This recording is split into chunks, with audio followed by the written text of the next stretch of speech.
Welcome to the Energy Switch podcast. I'm your host, Dr. Scott Tinker. For 40 years, I've been studying energy. We've worked hard to make this podcast something different. It's focused exclusively on the intersection of energy and climate. We dig deep with two world-renowned experts, often with differing opinions. We're nonpartisan, and we edit the conversations to be tight and content-filled. Enjoy the Energy Switch. India recently passed China to become the world's most populated country, but uses just a quarter of China's energy. India plans to develop much more energy to grow its manufacturing and other industries and lift its people out of poverty. This includes expanding electricity generation using coal, just as China did. This could make it very difficult for the world to meet its carbon reduction targets. We'll talk about this and more with Paddu Padmanabhan. He's a visiting researcher at the King Abdullah Center in Saudi Arabia, formerly an energy efficiency advisor to the World Bank and program director at USAID.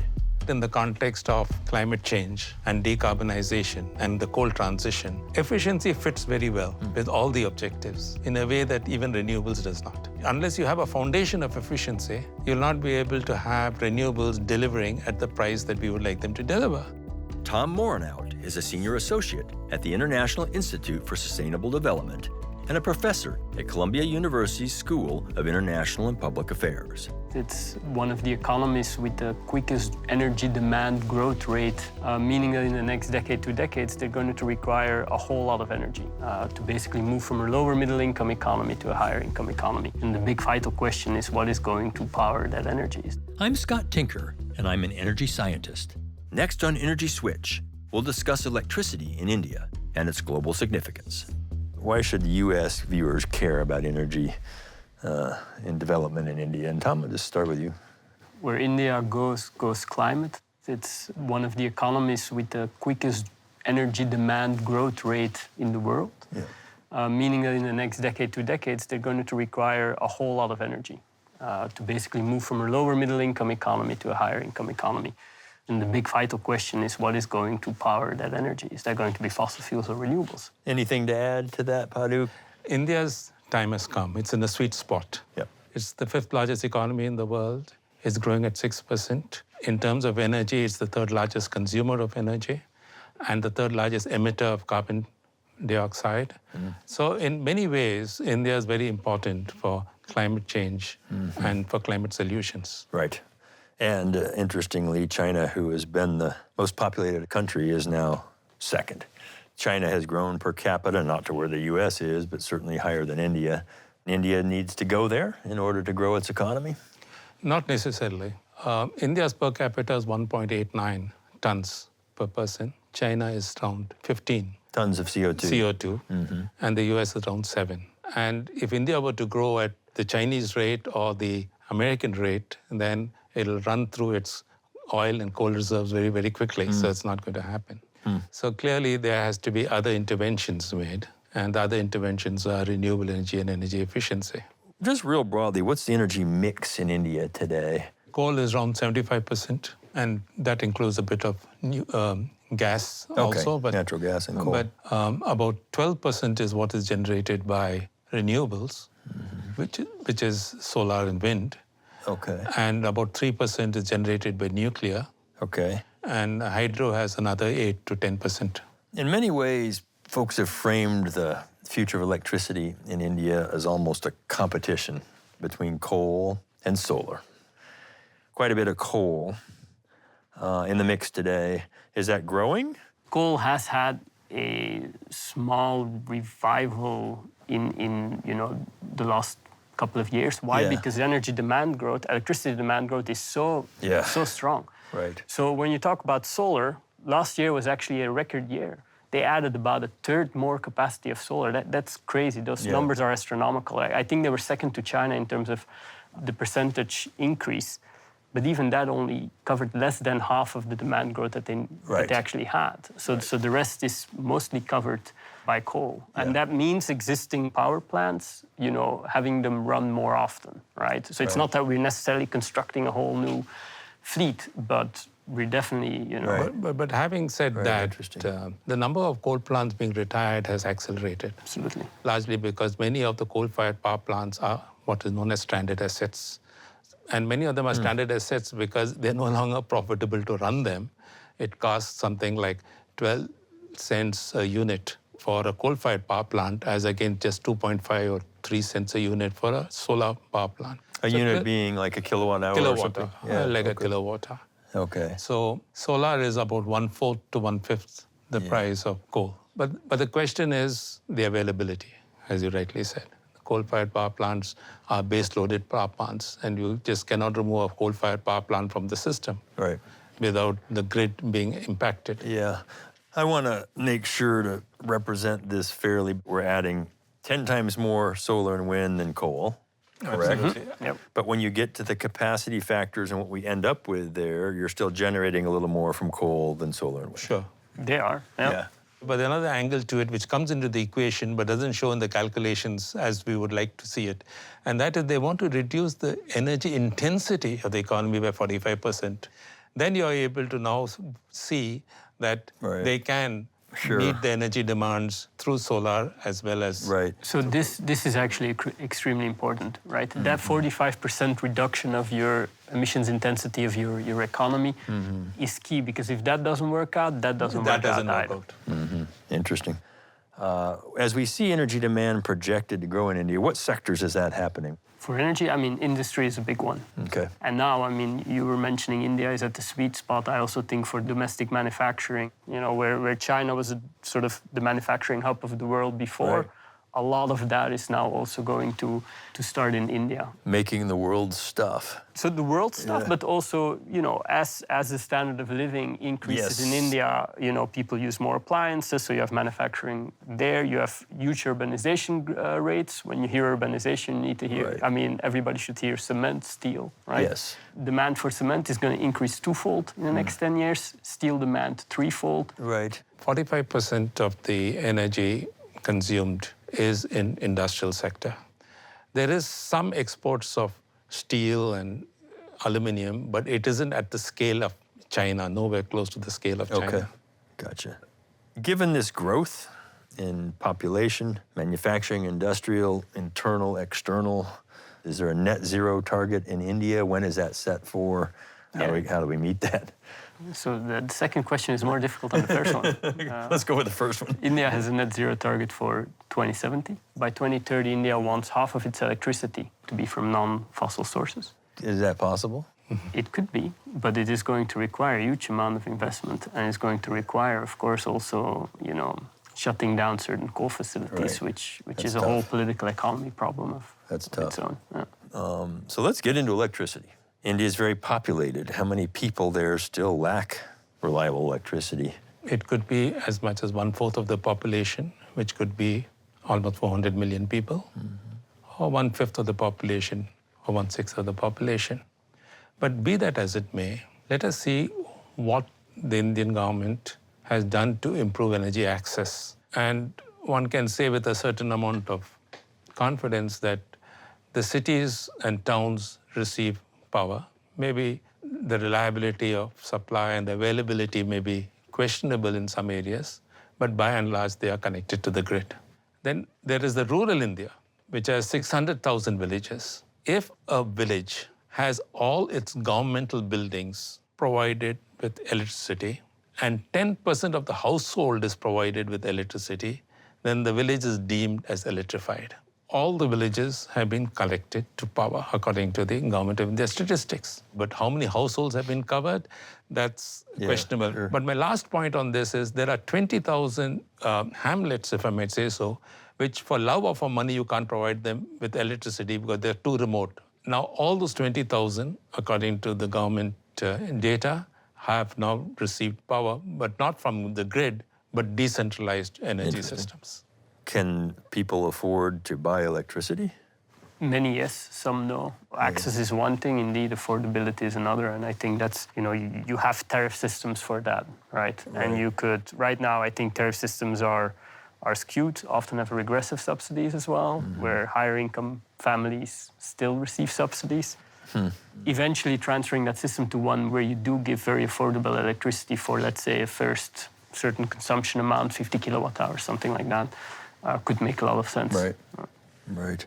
Electric companies in India, how's their financial health? How are they doing? The generating companies are doing well, reasonably. They are turning a profit. The transmission companies, other than a few exceptions, either the state or the central level, are also doing well. The problem is with the distribution companies. Okay. Many of them are running into huge losses. Sometimes if they don't do their forecasting planning well, then they make ad hoc decisions and end up buying power when it's very, very costly. So that has been one major issue. The other is transmission and distribution losses, which were very high in India. We used to do our calculation based on the 35% loss and 40% loss, but now it's come down to a 22%. Why was it so? Were there people tapping into them? Were people? Yeah, Part of that's that, exactly yes. what That's it is. exactly. Okay. So you have technical losses, right? Right. That's often because distribution companies that don't have enough money can't invest in upgrading your infrastructure. Sure. And then you have commercial losses, which is basically electricity that is either not built or it's built, but the bills are not collected, the payments are not collected. Yeah. And these are quite high as well. And that second part is for a large part because of political reasons. You know, Okay. You allow people not to pay their bills or give them free electricity because they are an important group, either voting for you or supporting your political endeavors. Yeah. India is not alone in this. I don't want to say That never that. happens here. That is a problem across the world. There was a time when the Indian electricity sector was seen as a political patronage machine. Now it's far less because with the reforms in the sector, we have independent regulators in each of the states, and that seems to have insulated it from political pressure, but not entirely, because at the time of elections, for instance, it's a fairly populist thing to offer free power. In some states, not all, but some of these so-called independent regulatory agencies are not particularly independent. They are very much under political pressure to keep the tariff low. Yep. And then states throw in subsidies. They don't always do this on time, which is a big problem for distribution companies, for their financial viability. Yeah. And right now, subsidies in total is 18 billion to distribution companies per year. It's $18 billion. It's 25% of what India spends on health and almost 40% of what it spends on education. Wow. That's not trivial. No. The infrastructure itself, transmission infrastructure to go from the generation to the distribution, how's that? Is that in pretty good shape? Well, it is in pretty good shape. India was not a unified grid. Now it is a unified grid. Okay. Expanding it in the future, what are the projections for that? I don't know the amount of investment needed, but that will be significant. It's not different from anywhere else in the fact that if you want more renewables, you're going to need much stronger transmission, Yes. right? So that investment will be... Yeah. And you can't put those investments on the investor of the renewable project so far. Otherwise, your tariffs will be very, very high. And to a large extent, that's one of the reasons why solar power is 2.7 cents per unit, is because the transmission infrastructure is built by the government. Yeah. Land is given at a subsidized rate, and a lot of other infrastructural facilities are provided. And all that the developer has to do is provide the panels, do a bit of electronics, and becomes a plug-and-play system. That also means that you see 28% added capacity in 2022. That's where that comes from, right? Yeah. So yes, you subsidize it, then at one point you will get into trouble with both your market and to a certain extent with your grid capacity to integrate that. Right. And that should probably require more preparation. Right. I mean, when China did its big sort of growth spurt in renewables, you had a similar thing. At one point, there was, I think, 25% of capacity that was standing idle. That was more because it wasn't getting connected. But so a lot of people are asking also that question, shouldn't you be thinking about that beforehand? Sometimes when you install a lot of things and your problem gets bigger, that's when it rises up the ranks of priority items. The law of unintended consequences. There we go. Yeah. Yeah, China is an interesting model for India to examine. Their solar is incredible, their wind's incredible, but China's still building more than one coal plant every week too, though. And that's why I think a lot of people worry about these stated goals and how they come in conflict with energy security. So when pressed, would Mr. Modi choose electricity and energy security or climate security? Thus far, the government has been playing both sides of the equation, trying to have a policy on energy which is climate compatible. Can't say politically what they would do if the push comes to shove when they are forced to take a decision. Right. And then probably the politician will do whatever is necessary for his election in the next elections. Right. And I mean, that's a difficult part as well, right? India imports a quarter of its coal. Means it produces about 75% domestically. Right. That's a resource it has. It was Absolutely. very similar for China. Absolutely. And here. And so it's difficult to say, hey, don't grow on the back of what you actually have at home. Right. I think beyond that, though, it's quite interesting because India also has goals for energy independence by 2045, focusing on renewables. You go renewables because, quite frankly, you know, it's also in your interest, right? Yeah. When you look at oil imports for India, costs a ton of money, Sure. like 120 billion in 2022 alone, right? Okay. So if you can reduce that with electric mobility, for example, you know, Sure. you're actually gaining energy security advantages as well.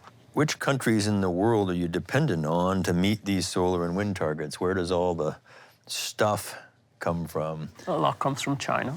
Okay. It is for sure a security question, and that's of course is the appeal of coal within India. Is look, we have it here domestically, right? Now, when you look at renewable energy supply chains, let's not pretend that India is the only one who relies on China. No, everybody does. It's pretty much the whole world. Yeah, China was brilliant that way. Is relying on China. Just to add to this, India became an importer of coal only in 2005. And the reason is Indian coal is very, very difficult to burn. It has a calorific value which is probably 50% of the calorific value of a US coal. Very few countries would be able to handle that kind of coal. So now they use blended coal, Yeah. imported coal, and this, it improves the availability of the power plant. Right. And another thing is that the government does not seem to have come out with a policy document or pronouncements saying in very clear terms that this is going to be a transition away from coal. It has always been ambiguous. Right. One of the reasons could be that reducing coal mining has enormous socioeconomic issues. When it comes to a coal mine, Right.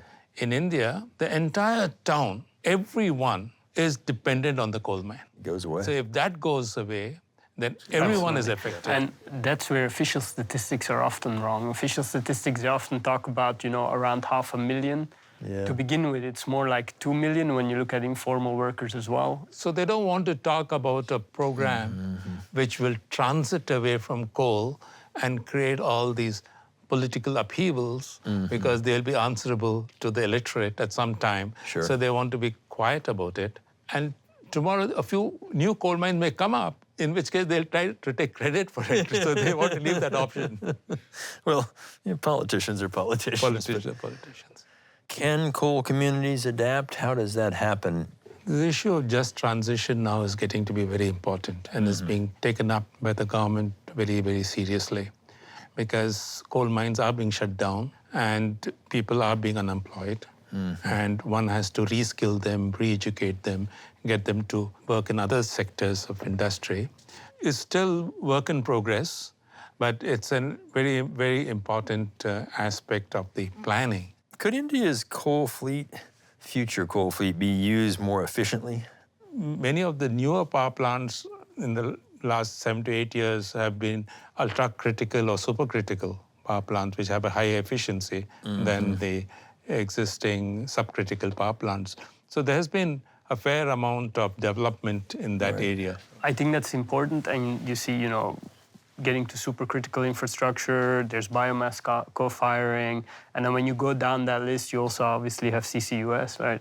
Sure. Like, these things help, but let's not pretend that They're not the solution. that they're going to be the solution to global They're not the climate solution. change or India's climate Absolutely. problem, right? Clean coal is, how do you call it? Like when you have an internal contradiction between two Oxymoron. words. There we go. It seems like there's a uranium elephant in the room here to me. Let's talk about it. What's the future for nuclear generation in India? First of all, there are, I think, about 6 reactors under construction. Six. So it is happening. It's But a start. For me, there's like a theoretical side and a practical side. Theoretical side is nuclear is low carbon, right? Right. It gives you a very nice base load. The practical side is it depends whether you can do it at a cost that is reasonable. When you look at China, that is what they have been able to do. They indigenize nuclear energy technology, and then they've been able to, more or less copy-paste it, Right. in an economically sound way. The type of power plants or nuclear power plants that we want to go for, the big ones in the United States and in Europe, have always run over cost and over time. There are plants in Europe which have been under construction for close to 2 decades. Yeah. Next generation power plants. Yeah. And when you look at their levelized cost of electricity, Cost at the plant gate, not to the consumer, but at the plant gate. taking into account everything, construction, capacity factor, subsidies, across the lifetime. If we all put that into one metric, nuclear energy in the West of new nuclear power plants, right? Not existing ones, but new ones, super high. Yeah. Which doesn't mean that it couldn't be used in India, but let's not put that nuclear elephant there as like, this is the panacea, this is a solution to everything. But the reality is that in terms of nuclear, India has just got 6,800 megawatts. Yeah, And very small. when you have a nuclear power plant, it runs at a high load factor, no doubt. But to get to that point, it requires enormous amount of effort, which I don't think the Indian power sector is ready to embrace. The NGO community in India is very, very strong. Very vocal, very vocal. Interesting. Here They we are go. not going to allow a nuclear power plant in one's backyard that easily. There's going to be And why protests. is that? The entire issue of waste disposal and safety and all of that. Another reason on nuclear is that information and data on nuclear is not readily available as it is available for other sources of energy. Although it's far better than what it used to be. Nonetheless, there isn't sufficient discussion and debate in the country on nuclear and the role that nuclear could play. You've done a nice job of talking about India policy. Roll in your own thinking a little bit here. If you had to bet your own money on where India would be in 2030 and 2050 with a coal, solar, let's say nuclear mix, give me just a summary thought on that. I believe it's possible for them to reach their targets around the time that they've announced them. It's going to require a whole lot more funding than is being put in right now. So I look at your question through that lens. Okay. And the reality is that if we want to reach those 2030, 2040, 2050 goals, that we have about 160 to 200 billion per year financing gap. And so is it possible technically? Yes. Is it possible because of the available skills and willingness and realization of the fact that climate change is a problem? 100%. Yeah. Do you have the money to do it in that time frame? Right. That's where... Gotcha. Same question, Padu. Financing, I think, is critical. And just to add to the numbers, estimates are that 1.5 to 2% of the GDP of the country would have to be spent as an additionality to what is already being spent in the electricity sector. That translates itself into a requirement of about $120 to $150 billion every year until 2040, when essentially much of the investments would have happened. And cumulatively, it'll come to something like $4 trillion is what India would require. Appreciate the summaries. Been a great initial session here. Thank you. Yeah. India is already the third largest energy consumer and carbon emitter in the world, but has the fastest growing energy demand. Coal currently makes about 75% of their electricity, with the other 25% mostly solar, hydro, and other non-carbon sources. The coal industry employs nearly 2 million Indians, making coal politically and economically important. Yet, some older coal plants are retiring since they can't compete with new, highly subsidized solar. India values solar as a domestic resource that requires no imported fuel, reduces local air pollution, and helps meet climate targets. But it would take $4 trillion of additional investment from now to 2040 to dramatically increase energy efficiency, expand the grid, and improve electricity distribution, and build out solar and other non-carbon resources to transform the electricity system in India. And it would likely make electricity more expensive. Whatever India's choices, their future energy mix will impact the world's climate. Energy Switch is executive produced by Scott Tinker and produced and directed by Harry Lynch. Emily Hooks is the assistant producer and researcher. Editors are Ginny Patrick, Yusuf Swachina, and Jackie Kunzler. Matt Aslanian does the sound. Energy Switch is produced by Arcos Films for the Switch Energy Alliance with support from the University of Texas at Austin and EarthX.